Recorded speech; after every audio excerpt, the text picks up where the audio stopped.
Welcome back to Twin Tarot. I'm David. And I'm Gary. And today we are going to talk about... We're going to talk about King Charles and Prince William's trip to Normandy for the 80th anniversary of D-Day. Now, if you think about that for a second, it's been 80 years since the D-Day landings, which means that if you were, a young 18-year-old volunteer, which, some guys were volunteering at 17, 16, and 15 if you looked old enough, you'd still be in your late 90s. Yeah, there can't be too many veterans left of this event. Yeah, so in this reading, we're going to look at basically how is it going to go on this trip with Charles and William, and then want to just do a light check-in with King Charles and Princess Catherine on how they're feeling. Catherine is not going on the trip; she's undergoing chemotherapy, and I don't want to pry into it, but I just want to get a feeling, is she having more good days than bad? Yeah. That type of thing. And same thing with King Charles. Yeah. The article that we had on here was saying that doctors are actually encouraged, or very encouraged, by the progress of his treatment. Yeah. So, not wishing ill will or ill health on anyone. Nope. And if anything, you kind of want people to have good, healthy lives. Yeah, absolutely. Okay, so entertainment purposes only and all that. Come on down. Let's look at the energy of King Charles and Prince William's visit to Normandy for the 80th anniversary of the landings of D-Day. Okay, so the foundation of the reading is the Lover's card. This is Queen Camilla is going to. Yes, Queen Camilla is going to. We don't want to imply anything about Charles and William. I think more with this is kind of celebrating the coming together of nations to fight an enemy where one of those few times you can look at an enemy and say, one side looks good and one side looks evil, and there really isn't a different narrative or perspective. Yeah, not a whole lot of in-between on that. No, there's not a whole lot of in-between on this one. And again, this is celebrating the sacrifices people made in order to free the peoples of Europe from tyranny and, fighting fascism through what Germany was doing. By this point, Italy had surrendered to the Allies and had switched sides at that point. It was now supporting the Allies. So you were pretty much down to Germany against the rest of the world. Yeah, and Japan. Japan was still in it. All right. Crossing with the Ten of Swords. Well, there was certainly a lot of casualties on that beach, right? And the Four of Wands underneath it. There were a lot of people that died on those beaches. No doubt about it. But the reason why they died was to liberate Europe. And Europe and France welcomed their liberators. Yes. And this is, again, a tribute to the men who died on those beaches and the families and heirs and relatives of those people, as well as the civilians in the area that had to endure all they had to endure during that time.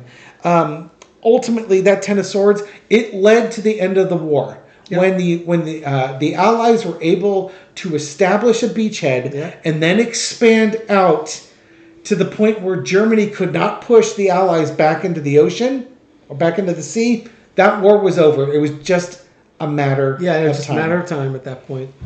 So, celebrating that victory because it really was a lot of sacrifice. Pivotal moment. Yes, it was. Absolutely. In society. In the past, we had the Wheel of Fortune. The landings were never a guarantee to work. Nope. They had to delay them an extra day. I've read a number of books on this. I went through a phase where I was really getting into military war history.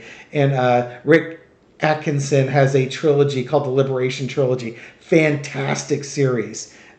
Check it out if you are into reading on World War II. This was a pivotal moment in history, and had the Allies failed, I'm not sure what would have happened. Well, we could have had a very different ending. It could have had a very different ending. Certainly, Russia was really pressing the Germans on the Eastern Front. And with the Allies landing on the Western Front, Germany was trying to consolidate on that one. But again, a pivotal moment in world history. And not a guaranteed success either. Correct. These swords. Current situation is the Nine of Swords. Now, Charles is he's not well. Yeah. And you can also be grieving the loss of people, grieving the loss of the soldiers. It's a very solemn moment. But, it's funny because Charles is also facing his mortality as he goes to a beach where a lot of people gave up their lives, sacrificed their lives for the better of society. Mm-hmm. And Charles is kind of, in a way, at that point too. What differences can he make in society with the time he has left? Yep. Overarching energy is the Ten of Pentacles. Values, health, DNA. Charles has got some health issues he's dealing with here, but this is also about legacies. They've been honoring the fallen on this beach probably for the last 80 years, and keeping that memory in that flame alive, that the world can come together for the benefit of all the people on there. Again, Charles is dealing with his health issues, and what legacy, what impact is he going to leave on the world as he deals with this? And frankly, his legacy is there with him because Prince William is also attending this ceremony. Yeah. And I think that's it. And people will say, what's your legacy? Your legacy are your kids. Yeah. Or if not necessarily your kids, it could be your nieces and nephews. It's the next generation that you've mentored, worked with, influenced. There you go, to make the world a better place. Hit with a wooden spoon if you grew up in the 70s in an Italian household. The lesson to be learned is the Seven of Coins. The work's never done. You have to constantly fight for people's freedoms. Yeah. You can't take a day off. In the United States, it feels like we took a day off. And the whole thought of fascism couldn't happen here. And we're watching how close we are to the cliff's edge. Yeah. We've been skirting it for the last 4 years. Yeah. Well, really, since 2016, we just didn't realize it in 2016. Yeah. A lot of people didn't realize it, but you didn't realize how they lifted the fence and you started going to the cliff, and it wasn't real obvious to folks until 2019, 2020. Just how close to the cliff we were going, who was driving the bus, and what their intention was on the bus. Managed to wrest the wheel away, but people are fighting to get control of that wheel again and turn the bus right back to the cliff. Yeah, and the Eight of Pentacles, it's also, you can see the guy's hard at work. He's got a lot of work to do. He's got a big job, and as a monarch, King Charles and Prince William, the future monarch, they've got a lot of work. Their whole life is around work and serving and doing what they feel is best for the people of England. Right, and understanding that yes, their positions are mostly figurehead positions. The Prime Minister running the country and a bunch of MPs that actually do the government work. But don't think for a second that the King's influence is not taken into account. Oh yeah. They have a job to do, and they're doing their job, and it's like probably most of you have been parents, right? And it's that realization that once you have kids, it doesn't matter how you're feeling. You could be sick as a dog. Guess what? They still need their mom and their dad. You don't get to take a day off because you're not feeling well. And that's where Charles is right now. He's not feeling good. His health is not good, but he's got to soldier on. He's got duties to perform. Right. Okay. What's going to be the outcome here? The Devil card. Yeah. Well, at least it wasn't the Death card. Well, it's kind of as Gary was saying, you've got duties and you got to soldier on. Yes. He's not feeling well, but it's his sense of duty. He could take the chain off, and good Lord. Okay, let me qualify this. That's just saying, the way this card, you could take the chain off and leave anytime you want. This will spur a fight in the comment section that'll just say, he'll never step down. He'll never abdicate the throne, with other people saying, I wish he would so that he could enjoy his time with his family. Understand, when people are asking for him to abdicate the throne, it's not out of naivety. They're doing it out of compassion. Yeah, concern. Now, you might look at it and say, well, that's just not how the royals act. And you might very well be right. And likely you are right. What the hell we know? We live in America, right? Yeah, we're just looking at it through the lens of compassion. And not through the lens of, when the going gets tough, the king should step down type of thing. That's not what we're saying at all. It's like, he's waited so long to be king, we get it. But how would he like to spend the rest of his days? Would he like to spend it with Camilla? Whatever his best days that he's got left, should he be going to tea and crumpet parties to open up a library, or spending quality time with his wife? Well, and there's, you could also look at the devil card too. Is, he's chained to this job. Yeah. And William is chained to it too. He's the next in line, and they both are. This is their burden that they have to bear. Granted, there are a lot of perks that come with it, but it's their burden.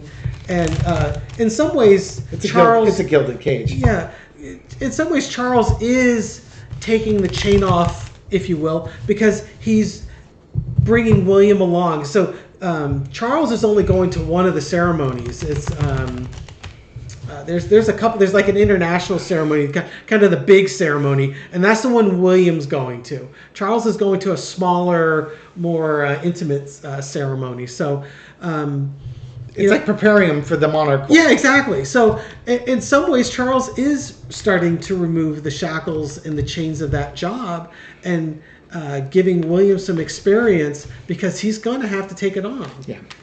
Okay, let's take a real quick look at Charles's health. Yeah, again, he has an undisclosed cancer. Some people have speculated that it was pancreatic, I think. I don't know. I've not looked. I've never seen anything officially released from the doctors. Yeah, I'm sure they're not publishing it. Exactly. Anything, the firm's not going to let you know. And anything that you've heard outside of that's rumor, speculation, innuendo, whatever. So we're not going to delve into that. We just want to know, how's he feeling? Is he having more good days than bad? That type of thing. He has, I think it's a mix. Yeah. It's kind of a mix. Some days are good, some days are bad. He's at a crossroads here. What are they showing us? 3 of Pentacles. They're keeping a secret on his health, but again, he's being monitored. He's being advised by doctors. I'm sure you can assure yourself he's getting the best medical attention that one can get in this world. Mm-hmm. Knight of Pentacles. Pentacles are about health and wealth. This is about his health. He's got cancer. It's a progressive disease. Yeah, and he's looking down. He's looking out in the future about his health. He's just sort of assessing it. You see that the horse is not moving. This is a very stationary card, so this is more contemplative. He's looking down the road, saying, what does this look like for me? Yeah, but also knights are about movement, so it may not be. It's not the Knight of Swords. It's not charging forward. No. But it is happening. It's kind of assessing the battlefield before you charge in. So underneath it, we've got the 3 of Cups, the celebrations. It's funny. It's almost like Charles needs to go to these functions to show people that he's still healthy enough to do it. He's working with doctors to keep his health, but at some point, he's not going to be able to do it. And he has to understand when it's what things he can do, what things he can't do. Which, again, leads to the whole thing with William going to the Omaha beach with like 25 different heads of states. That might be too much for Charles given his current physical health. Yeah. So that's when you have to just say, you know what? I can go to the smaller gatherings. I can't do the bigger ones. William, this is on you. Yep. Go forth and do kingly things. I need to. But that, so the Knight of Pentacles is like, giving William that opportunity to do things too. Does that really kind of give us any kind of clarity on he's having more good days than bad? I don't know. I think it's a mix. Yeah. He has good days and I think bad that days. 2 of Swords kind of that kind of told you the answer right there, didn't it? He has both, and that it's just he has to make decisions. It may not talk about if he has more good days than bad or less good days than bad, but that he has incorporated this disease, this illness that he's dealing with into his day-to-day life, and he just has to be realistic with himself what he can do, what he can't do. It may not be easy on him as you're facing your mortality, but at the same time, you know, from a perspective, he understands what William is going to be going through, and he's preparing his son for that. Now, on the other end, poor William's got it on both ends, right? His dad and his wife. Man. Okay, so and the prognosis for Catherine seems to be a lot better as far as, you know, being able to recover and have a long, healthy life. Yeah, once again, they're not disclosing anything about what kind of cancer she's dealing with. And that's fine. We don't need to know. No. But let's find out how Catherine's health is doing. Is she having more good days than bad type of thing? Let's come on down.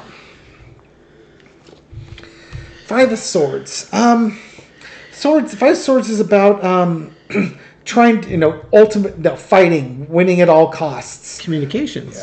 Communication. Yeah. I mean, because let's face it, the firm is not telling us much. You know, they're not going to disclose what's going on with her. You know, you're just going to have to accept the fact that you're not going to know. Yeah, need to know basis, and you don't need to know.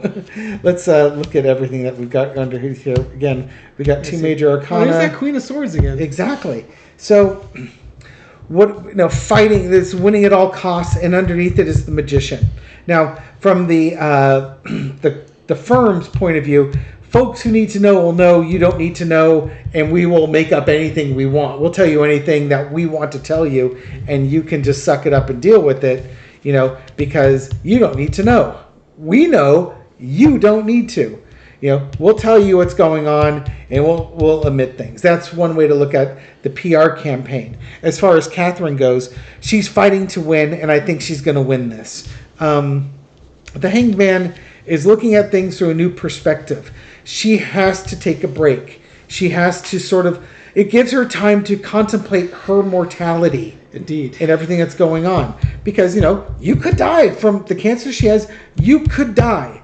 But if you live, what are you going to do differently with your life? Because it's like you're given a second chance. Yeah. Or a wake-up call, as it were. Yeah. Because, a lot of us, we might, not that the royals ever go cruising through life, but you might go cruising through life, and this is a grab you by the lapels and shake you awake type of thing. There's nothing like staring at your own mortality to change your perspective on how you live your life. And I totally agree with how you've read that so far. The Hangman is you're looking at it from a different perspective. The Judgment is, the message is being broadcast to you, and you're starting to receive it. So what are you going to do with this knowledge? Now, for us, we had to endure that with our mom driving us places. You mean when we were like 4? Yeah. Get in mom's car, you're taking your life in your own hands. My mom had a 1957 Volkswagen Bug, and she put 4 kids in this thing before seatbelt laws, right? Because I don't even know if this thing had seatbelts. And for those Bug aficionados, there's that little spot behind the seat and between the hatch where 2 little twin boys could fit. But the door was also known, the passenger door was known to pop open while taking left turns. And my mom was known to kind of push, make a hard left and push the... You don't have a seatbelt on, right? Yeah. Which twin is sitting in that door? Was he a good boy today or not? Now, Betty now drives a little Fiat 500. Yeah, same colors. That Robin's blue, right? Exactly. And when I was in my 20s, I had a little Honda hatchback. Gary also had a Honda CRX, hatchback. Right. And my mom was like, I'm so scared for you. That car's so small. and even now I had a little Fiat sports car. I've got a Miata sports car. You've seen pictures on Facebook. Yeah. Gary's got a Miata sports car. Whenever we're in our little Miata, she's like, oh, I'm so worried. It's the 88-year-old woman. Yeah. I'm so worried that you're driving that little car. Mom, look at the size of your car. Well, no. She's worried. She used to drive us around in a 1957 VW with no car seat and no seatbelt. Matter of fact, they did have a car seat. I lied. There was a car seat. It was made of metal. It had like a metal tray in front of it. It probably spiked. She probably sharpened the edges on the thing too. I mean, he had a nice metal dash in the car. And VWs, they'll take an impact like a like an aluminum can, you know, just now she's worried about us. What's the Queen of Swords symbolize? Yeah, I'm sorry. Was there a reading involved with this? Yeah, you know. Okay, just like Charles, she has to make some tough choices. Yes. Charles basically, Gary was saying that Charles had the opinion, take as long as you need to heal, honey. There is, I'm spinning that. Don't force her to come back before she's ready. But she's got to make some lifestyle choices and such, because she may very well be the queen one day. Yes.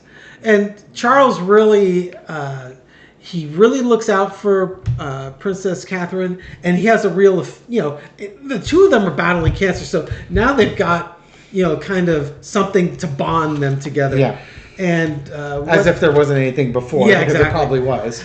But my understanding is that he's very protective of her, and he basically said she can come back when she's darn good and ready to come back, and he doesn't want to hear any flack from anybody about her not attending to royal duties. He's like, it doesn't matter, you know, she'll come back when she's ready, when she's healthy and she's ready to come back, she'll come back. Till then, get off her case. Yeah. So what are my translation on that? She's going through her treatment. I do think it looks like she's going to recover. She's got a strong will on this one. Mm-hmm. She will get over this, but this illness is giving her a perspective of her mortality, just like Charles is going through. Charles just has a much shorter runway before his plane takes off. Yeah, she's got a longer runway, but she might be able to make more impact over time because she's in her 30s, I think. 42. Is she 42? Yeah. I know she's got roughly halfway through her life, let's say, ballpark. She's got the other half of her life, and she might really knuckle down and get a lot of stuff done, living in the moment and doing that. So, in the end, you know, Charles and William are going to Normandy to celebrate the legacy of the Allies, and he and Catherine are going through their medical events, and Charles is probably having his good days. Catherine, I think, is going to do well and recover fully from this. Anything else you want to throw in there? No. All right, so we'll end it here. Thank you very much for watching this video and supporting our channel. I appreciate it. Yeah, give us a like, give a subscribe if you like. If you like these videos, please subscribe. Leave a comment. We do read them and we do respond. Yeah. So thank you again. We'll catch you on the next video. Take care. Bye.